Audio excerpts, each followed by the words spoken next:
ഇപ്പോൾ സുജയ പാർവതി കൂടി പ്രേക്ഷകർക്കൊപ്പം ചേരുന്നുണ്ട്. സുജയ പാർവതി, എവിടെയാണ് സുജയ പാർവതി ഇപ്പോൾ നിൽക്കുന്നത്? ഉള്ള കാഴ്ചകൾ പ്രേക്ഷകരിൽ ഒന്ന് ധരിപ്പിക്കും.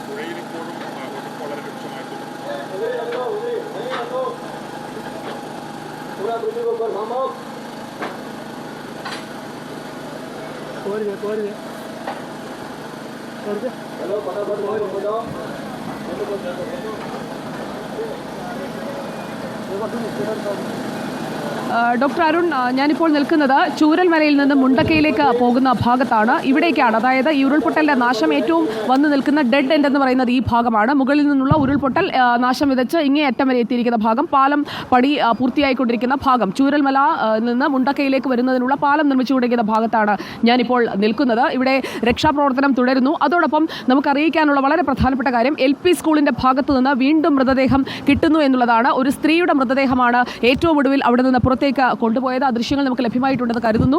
ഒരു സ്ത്രീയുടെ മൃതദേഹം LP സ്കൂളിൻ്റെ ഭാഗത്തു നിന്ന് കിട്ടി. അതിൻ്റെ അടിസ്ഥാനത്തിൽ ഇവിടെ ഇപ്പോൾ ഡ്രോണുകൾ ഉപയോഗിച്ചുകൊണ്ടുള്ള പരിശോധന നടത്തുകയാണ്. സർവേ ഓഫ് ഇന്ത്യയുടെ നേതൃത്വത്തിലാണ് ഡ്രോൺ ഉപയോഗിച്ചുകൊണ്ടുള്ള പരിശോധന ഈ ഭാഗത്ത് നടത്തുന്നത്. ഈ ഭാഗത്ത് സർവേ ഓഫ് ഇന്ത്യയുടെ മാപ്പിംഗ്, തെർമൽ ഇമേജിംഗ് അതൊക്കെ അവർ നടത്തിക്കൊണ്ടിരിക്കുകയാണ്. ആ തെർമൽ ഇമേജിങ്ങിൽ അവർക്ക് കിട്ടിയ വിവരങ്ങൾ വളരെ പ്രധാനപ്പെട്ടതാണ്. കാരണം ഇവിടേക്കൊക്കെയാണ് മൃതദേഹം ഒഴുകി വന്നിട്ടുള്ളത്. അങ്ങനെ ഒഴുകി വന്ന മൃതദേഹം ഈ പാറക്കൂട്ടങ്ങൾക്കടിയിലോ മണ്ണിനടിയിലോ ഉണ്ടോ എന്നറിയുന്നതിനായുള്ള പരിശോധനയാണ് തെർമൽ ഇമേജിങ്ങിലൂടെ നമ്മൾ നടത്തിക്കൊണ്ടിരിക്കുന്നത്. നമുക്കിനി ആ നടത്തുന്ന സംഘത്തിനൊപ്പം നമ്മുടെ പ്രതിനിധി ദിലീപ് ദേവസ്യയുണ്ട്. ദിലീപിലേക്ക് കൂടി ഒന്ന് പോകാം. ദിലീപ്, ഇപ്പോൾ ആദ്യഘട്ട പരിശോധന അവർ പൂർത്തിയാക്കിയിരിക്കുകയാണ്. സർവേ ഓഫ് ഇന്ത്യക്ക് വേണ്ടി ഈ പരിശോധനകൾ നടത്തുന്ന ഡ്രോൺ ഇമാജിനേഷൻ എന്ന് പറയുന്ന ടീം നമുക്കൊപ്പമുണ്ട്. ഇവരുടെ ഒരു പരിശോധന എങ്ങനെയായിരുന്നു ദിലീപ്? ഇത് നോക്കിക്കാണുകയായിരുന്നല്ലോ. ഇത് തെർമൽ ഇമാജിനാണ്. ഈ സാധനത്തിൽ അതായത് ഒരു ജീവൻ്റെ തുടിപ്പ് മണ്ണിൽ എവിടെയെങ്കിലും ഉണ്ടെങ്കിൽ ഈ കളറിൽ കാണുന്നതായിരിക്കും. നമ്മൾ ഇംഗ്ലീഷ് സിനിമയിലൊക്കെ കാണുന്നത് പോലെ എവിടെയെങ്കിലും ഈ ഒരു വാറിൻ്റെ സിനിമ കാണുന്നത് പോലെ അവിടെ ഒരു ശത്രുക്കൾ എവിടെയെങ്കിലും ഉണ്ടെങ്കിൽ ഇത്തരത്തിലുള്ളൊരു ഒരു ഫ്ലൂറസെൻ്റ് ഗ്രീൻ കാണും. അത്തരത്തിലുള്ള ഗ്രീൻ കാണുകയിൽ ജീവൻ്റെ തുടിപ്പ് എവിടെയുണ്ടെങ്കിലും ഈ ദൃശ്യങ്ങളിൽ ഈ ഡ്രോൺ വിഷ്വൽസിൽ കാണാൻ സാധിക്കും. അങ്ങനെ രക്ഷാപ്രവർത്തനം വേഗത്തിലാക്കുന്നതിന് എളുപ്പമായിട്ടായിരിക്കും. അതുകൊണ്ടാണ് ഇവർ തെർമൽ ഇമാജിൻ ടെസ്റ്റാണ് ഇപ്പോൾ നടത്തുന്നത്. ഡ്രോൺ ഉപയോഗിച്ച് ഈ മലയുടെ മുകളിലേക്ക് എത്ര ഹൈറ്റിൽ ഈ നമുക്ക് ആക്ച്വലി ഒരു 120 മീറ്റർ വരെ പോകാൻ വേണ്ടിയിട്ട് സാധിക്കും. നമ്മൾ ആക്ച്വലി വന്നിട്ടുള്ള സർവേ ഓഫ് ഇന്ത്യൻ്റെ കൂടെ ഏരിയൽ മാപ്പിംഗ്, നമ്മൾ ഏരിയൽ മാപ്പിംഗ് സെർച്ച് ആൻഡ് റെസ്ക്യൂലാണ് ആക്ച്വലി ഏറ്റവും കൂടുതൽ നമ്മൾ പ്രൊജക്റ്റുകൾ ചെയ്തിട്ടുള്ളത്. ആൻഡ് കറൻ്റ്ലി ഇപ്പോൾ വന്നിട്ടുള്ളതെന്ന് പറഞ്ഞാൽ ഇപ്പോൾ ഇത്രയും ഡിസ്ട്രക്ഷൻ കണ്ടല്ലോ. അപ്പോൾ ഈ ഏരിയ നമ്മൾ ഫുള്ളായിട്ട് മാപ്പ് ചെയ്തതിന് ശേഷം നമ്മൾ ഇതിൻ്റെ മുന്നേയുള്ള പ്രീവിയസ് എങ്ങനെയായിരുന്നു എന്നുള്ളതും കൂടെ വെച്ചിട്ട് നമ്മൾ എന്ത് ചെയ്യും, കമ്പാരിസൺ ചെയ്ത് കറക്റ്റ് എവിടെയാണ് വീടുകൾ ഉള്ളതെന്നുള്ളത് ലൊക്കേറ്റ് ചെയ്യും. ആൻഡ് ഈ ലൊക്കേറ്റ് ചെയ്തിട്ടുള്ള എക്സാക്ട് കോർഡിനേറ്റ്സ് നമ്മൾ എന്ത് ചെയ്യും, നമ്മുടെ ആർമിക്ക് ഷെയർ ചെയ്യും. അപ്പോൾ ഇത് ഡിസ്ട്രിക്ട് കളക്ടർ അണ്ടറിലാണ് ഇപ്പോൾ നമ്മൾ വർക്ക് ചെയ്തുകൊണ്ടിരിക്കുന്നത്. ആൻഡ് കറൻ്റ്ലി ആ ഒരു ലൊക്കേഷൻ കിട്ടിക്കഴിഞ്ഞാൽ അവിടെ സെർച്ച് ആൻഡ് റെസ്ക്യൂ ഭയങ്കര ഈസി ആയിട്ട് ചെയ്യാൻ വേണ്ടിയിട്ട് സാധിക്കും. ഇപ്പോൾ നമ്മുടെ ചൂരൽമല ഏരിയ കഴിഞ്ഞിട്ടുണ്ട്. ഇനി നമ്മൾ നേരെ മുണ്ടക്കായ ഏരിയയിലോട്ട് നമ്മളിപ്പോൾ മൂവ് ചെയ്യാൻ വേണ്ടിയിട്ട് പോവുകയാണ്. തെർമൽ ഇമാജിൽ നമുക്ക് ജീവൻ ഉണ്ടെങ്കിൽ മാത്രമേ കിട്ടുള്ളൂ. അതെ, നമുക്ക് ബോഡിയിൽ ഹീറ്റ് ഡിറ്റക്ട് ചെയ്യാൻ വേണ്ടിയിട്ടാണ് നമ്മൾ ഈ തെർമൽ ഇമേജിംഗ് ക്യാമറ യൂസ് ചെയ്യുന്നത്. അത് എവിടെയെങ്കിലും ജീവൻ്റെ ചെറിയൊരു തുടിപ്പുണ്ടെന്നുണ്ടെങ്കിൽ നമുക്കത് ഐഡൻറ്റിഫൈ ചെയ്യാൻ പറ്റും.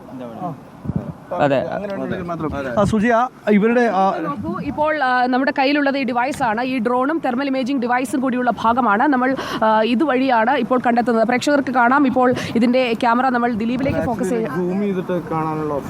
സൂം ചെയ്ത് കാണാനുള്ള ഓപ്ഷൻ ഉണ്ട്. ഇതിലിപ്പോൾ ആ ക്യാമറയിൽ എന്നെ തന്നെ കാണാൻ കഴിയുന്നുണ്ട്. അതായത് ആ ക്യാമറയ്ക്ക് നേരെ, അതായത് ആ ഡ്രോണിന്റെ ക്യാമറയിൽ കൃത്യമായി നമുക്കത് സൂം ചെയ്തും കാണാൻ കഴിയും. ഇതാണ് ആ ഡിവൈസ്. ഇതിലൂടെയാണ് ആ തെർമൽ ഇമേജിംഗ് സംവിധാനം നമ്മൾ ഉണ്ടാക്കുന്നത്. അപ്പോൾ ഇതുവഴിയുള്ള പരിശോധന ഈ ഭാഗത്ത് നമ്മൾ പൂർത്തിയാക്കി കഴിഞ്ഞിരിക്കുകയാണ്. Thank you Dileep. ഈ പരിശോധന പൂർത്തിയാകുമ്പോൾ ഈ ഒരു റീച്ചിൽ, അതായത് ചൂരൽമല ഭാഗത്ത് ഈ വഴിയോട് ടൗണിനോട് ചേർന്നുള്ള ഭാഗത്ത് ജീവനുള്ള ആരും അവശേഷിക്കുന്നില്ല. ഇല്ല, കറന്റ്ലി ഇല്ല എന്ന് തന്നെയാണ് ഫൈൻഡിങ്സ്. ഇനി ആക്ച്വലി നമ്മൾക്കും സംശയമുള്ളത് ആക്ച്വലി നമ്മുടെ അടുത്ത സ്ഥലത്തോട്ട് അട്ടമല ഭാഗത്തും മുണ്ടക്കയിലും. അതെ, അങ്ങോട്ടാണ് മൂവ് ചെയ്യേണ്ടത്. ആക്ച്വലി ഇനി എവിടെയൊക്കെയാണ്, അതായത് ഇപ്പോൾ സർവേ ഓഫ് ഇന്ത്യ എവിടെയൊക്കെയാണ്, ഏതൊക്കെ സ്പോട്ടുകളാണ് ഐഡന്റിഫൈ ചെയ്യുന്നത് എന്തിനാന്ന് വെച്ച് കഴിഞ്ഞാൽ ഇനി നഷ്ടപരിഹാരങ്ങൾ കൊടുക്കാൻ വേണ്ടിയിട്ട്. അപ്പോൾ ഇതിൻ്റെയൊക്കെ 3D ആയിട്ടുള്ള ഡാറ്റ സെറ്റ് നമ്മുടെ കയ്യിൽ ഉണ്ടാവും. അപ്പോൾ അത് പ്രോസസ്സ് ചെയ്തിട്ട് നമുക്ക് എടുക്കാനും നഷ്ടപരിഹാരം കൊടുക്കാനൊക്കെ അതിന് സാധിക്കും. ഓക്കെ, ഡ്രോൺ ഇമാജിനേഷൻ്റെ ടീമാണ് ഇപ്പോൾ ഇതിനു വേണ്ടി നമുക്ക് എത്തിയിരിക്കുന്നത്. Thank you. അവരാണിപ്പോൾ നമുക്കൊരു ലൈവ് ഡെമോയും കാണിച്ചു തന്നത്. അരുൺ, നോക്കൂ, ഇവിടെ ഇനിയിപ്പോൾ ഈ പാലം പണി പൂർത്തിയാകണം.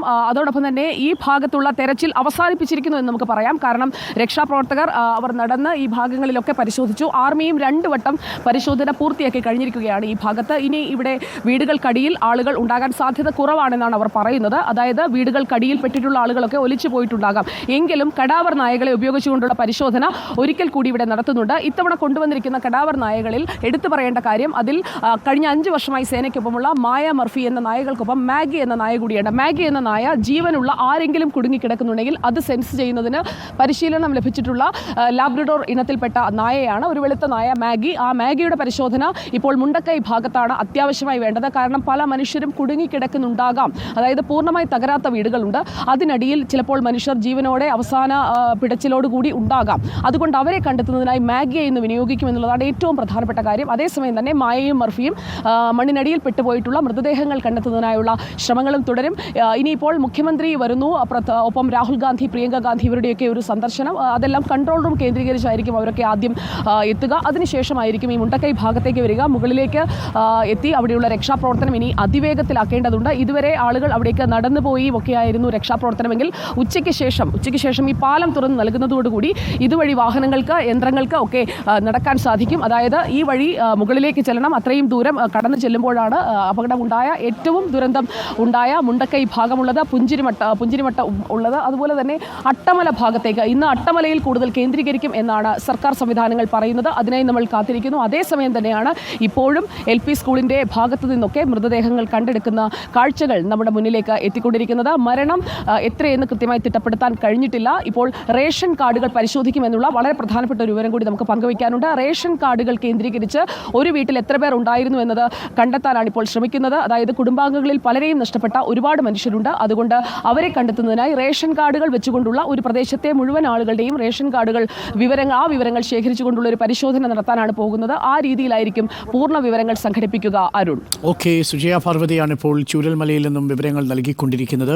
റേഷൻ കാർഡ് ഉപയോഗിച്ചുള്ള പരിശോധന ഇന്നലെ മിനിസ്റ്റർ കെ രാജൻ വ്യക്തമാക്കിയിരുന്നു. കാരണം വോട്ടർ പട്ടികയിൽ കുട്ടികളുടെ പേര് വരാത്തതുകൊണ്ട് റേഷൻ കാർഡ് ഉപയോഗിച്ചുകൊണ്ടുള്ള പരിശോധനയാണ് ഇനി നടക്കുക.